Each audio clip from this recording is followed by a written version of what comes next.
Welcome back to the deep dive. Today, we're plunging into a paradox that's been, well, kind of baffling the market. And it's a genuinely fascinating puzzle. Picture this. A company, the true titan in its field, reports what looks like absolutely fantastic quarterly earnings, revenue up, profits soaring, smashing expectations. And yet, get this, its stock price declines by a significant 7%. How does that even compute? Yeah. We're talking about PayPal and their Q2 2025 results. This isn't just some blip. It feels like a window into a major strategic shift happening there. It truly is a captivating situation, Yeah. And that's precisely our mission for this deep dive. We're going to try and move beyond those initial, maybe somewhat misleading headlines to really understand the strategic narrative unfolding at PayPal. Okay. We'll meticulously examine their recent financial performance, explore the foundations of their core business, navigate their intensely competitive landscape, and perhaps most importantly, dig into the ambitious future initiatives that are driving this seemingly complex and, well, contradictory market reaction. That's exactly what we're aiming for. And to do that, we've distilled a comprehensive business overview and market analysis of PayPal. Our goal is really to extract the most important nuggets of knowledge from these sources so you, our listener, can really grasp what's happening behind the numbers and understand why the market, initially reacted with such skepticism. What are we hoping to uncover for our listener, particularly about that skepticism? Well, I think we want to show that sometimes what looks like a setback on the surface, it's actually a deliberate strategic pivot, a move towards long-term profitability and market leadership. It's about understanding the why behind the numbers, not just the what's. Perfect. Okay, let's jump right in then. Hashtag tag PayPal's strategic reinvention. So to truly unpack this paradox we've set up, we first need to understand the bedrock of PayPal's operations. Let's start by looking at their incredible journey and their core business model. Because to understand PayPal today, you kind of have to appreciate its somewhat winding history. It wasn't always this independent powerhouse we know. Not at all. This company actually started life as Confinity way back in 1998, initially focused on security software, if you can believe that. Right, quite different. Then they pivoted to digital wallets, went public with an IPO in 2002, and then, boom, eBay acquired them that very same year. For $1.5 billion. A huge deal back then. A massive move, yeah. eBay integrated them as their primary payment processor. Fast forward to 2015, and PayPal was spun off again, becoming an independent, publicly traded company on NASDAQ under the ticker PYPL. And that journey being independent, then part of eBay, then independent again, that's absolutely crucial. Okay. It helps understand its current strategic autonomy and why it's pursuing new growth so aggressively now. Definitely. And what's fascinating here is how that history informs its core business model today. Roughly 90% of PayPal's revenue in fiscal year 2023 still comes from transaction fees. Simple as that, mostly. Okay. These are fees charged on the total payment volume, or TPV. That's basically the total value of all the payments they handle globally for both merchants and consumers. Right, the TPV. The remaining 10%, roughly, comes from what they call value-added services. Now, this includes a pretty diverse range of things like revenue from strategic partnerships, subscription fees, referral fees, gateway fees for processing, and even interest they earn on loan receivables and customer balances. So while transactions are undoubtedly the core, they've clearly been diversifying into these other, often higher margin offerings. And when we talk about those transaction fees, they're pretty diverse, aren't they? They can get complex, varying by transaction type and how PayPal is integrated. Oh, absolutely. For merchants, for example, a standard online PayPal payment might be around, 3.5% plus a small fixed fee, something like that. Typically, yeah. 3.49% plus 49 cents is a common one. Right. But that rate changes for in-person sales, like with their Zettle system, or if PayPal acts as both the payment gateway and processor for cards. Exactly. And there are different rates for invoicing, QR codes. And don't forget the extra fees for international payments, usually another 1.5% on top. Yeah, cross-border adds complexity and cost. The key takeaway for merchants here is that these fees are structured to reflect different service levels and transaction types. On the consumer side, things are generally simpler, maybe. Domestic transfers between friends using your PayPal balance or bank account are usually free. Usually free, yes. But using a credit card for those P2P transfers, that usually costs something, like 2.9% plus 30 cents. Ah, okay. And sending money internationally definitely incurs fees, sometimes a percentage, like 5%, plus currency conversion charges. Right. There's a 5% fee, minimum 99 cents, max 4.99 cents, plus a 4% currency conversion markup. They also have fees for crypto transactions. So it's a granular system, but essentially PayPal monetizes its platform through these varying service-specific fees. It reflects the value and convenience they provide, you could say. So it's clear PayPal has this highly granular system for making money off transactions. Yeah. But beyond just individual fees and products, what's really fascinating is how all these pieces fit together. They form this larger interconnected ecosystem. This isn't just one product. It's a comprehensive multi-channel commerce solution. And it's been painstakingly built through a series of really smart strategic acquisitions over the years. Okay. What's truly insightful, I think, is how they've systematically covered different market segments, turning PayPal into this truly integrated ecosystem. That's a great point. So beyond the core PayPal product, their ecosystem is this kind of fascinating web of strategic acquisitions. How have these different subsidiaries like Venmo, Braintree, Zettle, and HoneyHow, have they each carved out a unique role to strengthen PayPal's overall market position? Well, let's look at them individually. Take Venmo, for instance. Acquired back in 2013 as part of the Braintree purchase. It started as that popular peer-to-peer social payment app, right, for splitting bills and stuff. Yeah, everyone knows Venmo for that. But it's really evolved. It's becoming a full commerce platform now.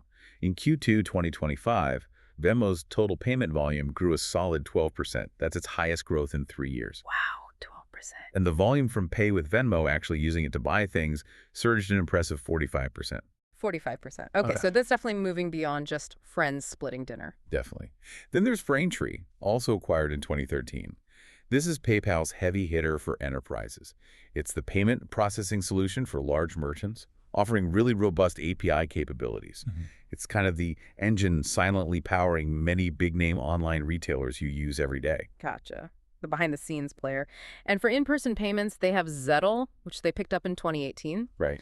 This brings PayPal's reach into physical retail. It gives them a full point-of-sale system and extends them seamlessly into that omnichannel space online and offline. Exactly. Connecting the digital and physical. And finally, their largest acquisition, Honey, bought in 2019 for a hefty $4 billion. That was a big one. Huge.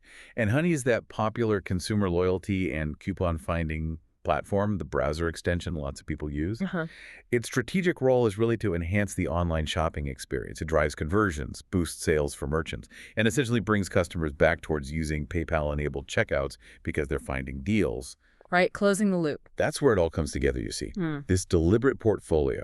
You've got core PayPal serving small to medium businesses, Braintree for the big enterprise clients, Zettle handling physical retail, Venmo tapping into social and youth-centric commerce, and Honey driving consumer loyalty and engagement. It creates this powerful, interconnected ecosystem. It's almost like PayPal is evolving from just being, the efficient payment highway into building an entire interconnected city almost. That's a good analogy. Making sure that no matter what kind of payment journey a consumer or merchant is on, PayPal has a solution, or at least a connection, within its integrated offering. It's a holistic solution that goes far beyond just a simple checkout button. Okay, so with that ecosystem context, let's revisit that Q2 2025 paradox, because this is really where the story gets interesting, and it's the heart of our deep dive today. The financials on paper were undeniably strong. Absolutely. Net revenues up 5% to $8.3 billion. Transaction revenues climbed 4%, and those higher margin value-added services surged nearly 16%. 15.7%, yeah. Very strong growth there. GAAP operating income rose 14% to $1.5 billion. Non-GAAP EPS was up 18% to $1.40.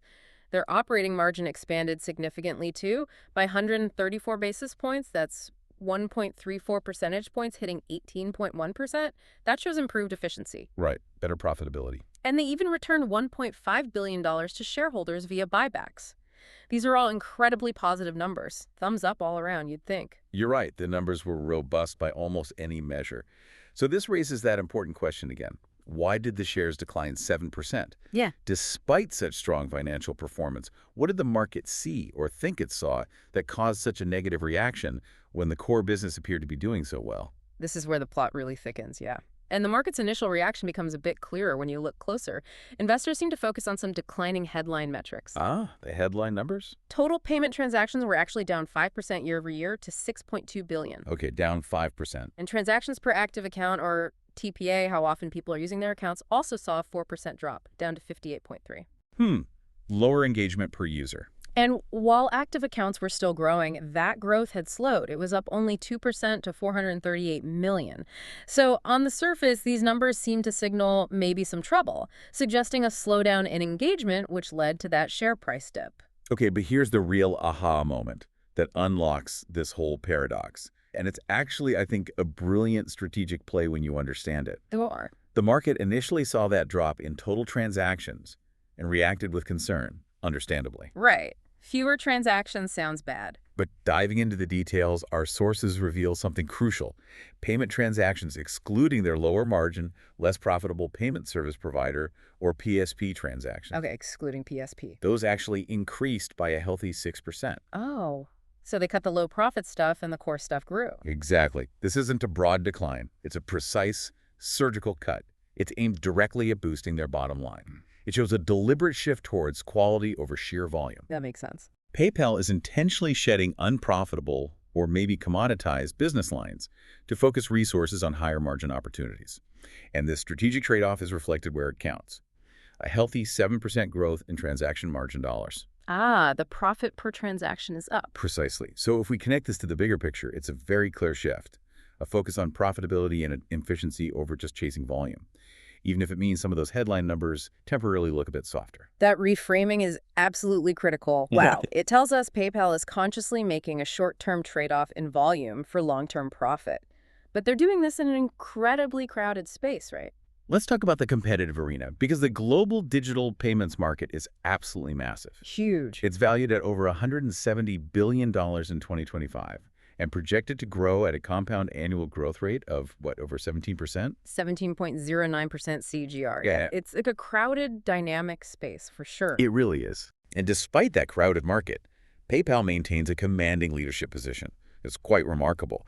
They hold a dominant 45.52% market share of the global online payment processing market. Almost half the market, still. Pretty much. To put that in perspective, their closest rivals, Stripe and Shopify Pay installments, hold around 17% and 16% respectively. Wow. So that underscores PayPal's enduring dominance and its really entrenched position with both consumers and merchants.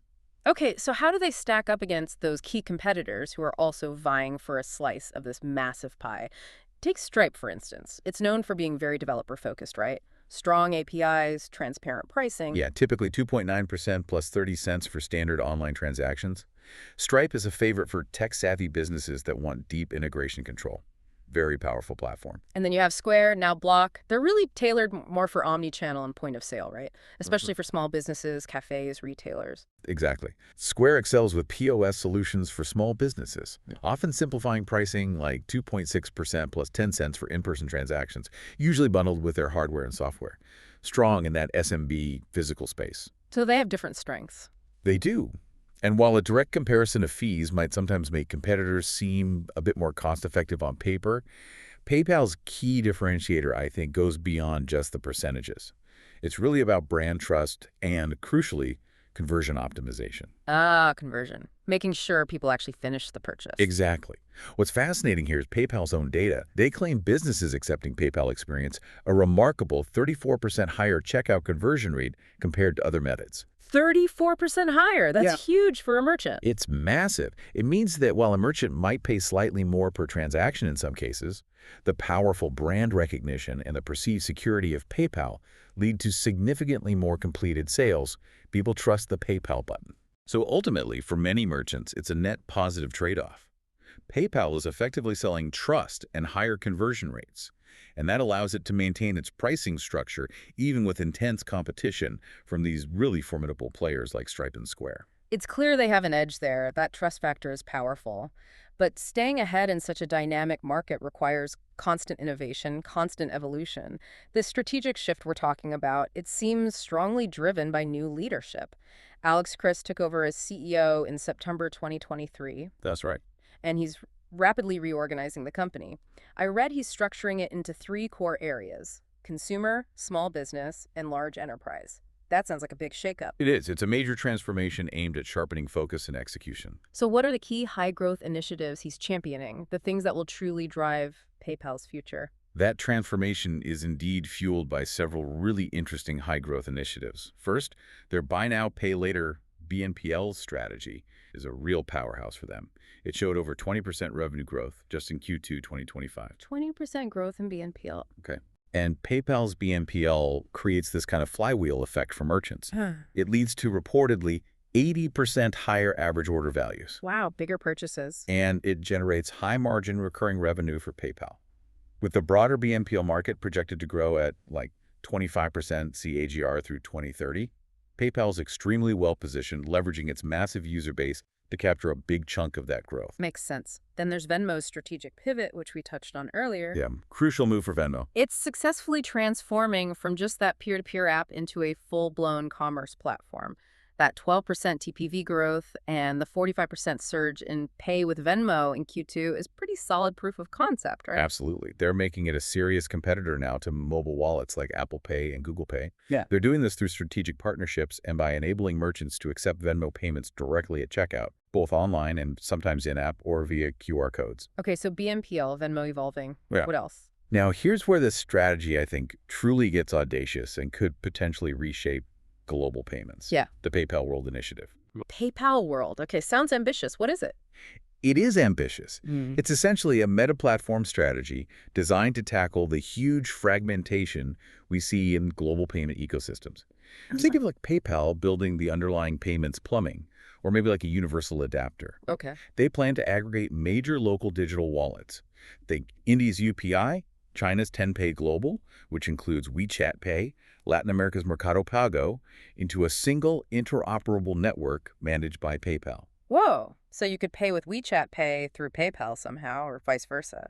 Kind of. The genius here, the strategic brilliance, is that it allows PayPal to bypass the incredibly high cost and complexity of acquiring individual users in dozens of new diverse markets. Ah, okay. They don't need everyone to sign up for PayPal itself. Exactly. Instead, by integrating with these established local wallets, they gain almost instant access to nearly 2 billion people globally who already use those services. 2 billion people. Wow. This not only boosts cross-border TPV dramatically, but it also provides merchants using PayPal instant access to this massive new consumer base without needing any additional complicated technical integration on their end. That's potentially huge. It directly addresses that challenge we mentioned of slowing active account growth. Instead of focusing just on adding PayPal accounts, they unlock a completely new avenue for TPV expansion through this interoperability. It shifts the focus. That's a potential game changer if they can really pull it off, turning PayPal into a global connector for these regional payment powerhouses. Exactly. And it doesn't stop there. PayPal's also making a concerted push into innovation in AI, specifically what they're calling Agentic Commerce. Agentic Commerce. What does that mean? Like AI agents shopping for us? Sort of, yeah. Think of it as AI assistants taking on more active, agent-like roles in our shopping journey, handling everything from product search and comparison, maybe even negotiation, right through to checkout and post-purchase tracking. They're partnering with companies like Perplexity, the AI search engine, and Salesforce, the CRM giant, to start building this out. Interesting. How does PayPal fit in? What's fascinating here is that it potentially opens up a whole new high-margin revenue stream for PayPal. They could monetize through advertising, personalized recommendations, and data analytics, leveraging their vast pool of consumer purchase data to personalize and streamline that entire AI-driven shopping journey. So becoming the payment layer and maybe more for AI shopping agents. It's about becoming the facilitator for the next generation of digital commerce, not just remaining a payment button at the end of the process. Got it. And all this is supported by other moves too, right? Like smaller acquisitions and partnerships. Absolutely. Underpinning all of these big initiatives are continuous strategic acquisitions like Paydi, which boosted their BNPL expansion in Japan, or Curve for crypto security infrastructure. And alongside that, significant partnerships. We're seeing Taco Bell integrating PayPal and Venmo, historic deals with U.S. college sports conferences for some reason, and expanded relationships with financial heavyweights like JP Morgan, e-commerce platforms like Shopify, and even competitors like Adyen to streamline checkout experiences globally. These moves all reinforce those core growth drivers and show a real commitment to being at the forefront of financial technology innovation. Hashtag tagged outro. So to maybe summarize the core takeaway from this deep dive, PayPal is clearly a dominant market leader, but it's absolutely not resting on its laurels. Not at all. It's in the midst of a really purposeful and, I think, quite intelligent reinvention. Yeah, it seems that way. Its Q2 2025 performance, despite that initial negative market reaction we started with, really showcases this deliberate shift. They're moving towards higher margin services and focusing on long-term profitability, really evolving beyond being just a transaction processor to becoming a much more sophisticated financial technology ecosystem. Exactly. And PayPal's enduring strengths, its incredible brand recognition, those increasingly diversified revenue streams we talked about, and now a seemingly clear vision under new leadership. They provide a compelling argument for its long-term viability and, continued market relevance despite the bumps. So, what does this all mean for you, our listener? What should you take away? Well, maybe consider this provocative thought. How might PayPal's meta-platform approach with this PayPal World concept and its bold foray into agentic commerce with AI, how might those things fundamentally change how we interact with global payments? And even how we interact with artificial intelligence in our daily shopping lives down the road? Mm. Will we all, perhaps unknowingly, start operating within a larger PayPal world, even if we don't have a PayPal account ourselves? Simply because so many different services might become interconnected through their plumbing. That's a fascinating question. It really raises important questions about the future of digital commerce, Hmm. global interoperability, and maybe even the invisible infrastructure that will power it all. Something to think about.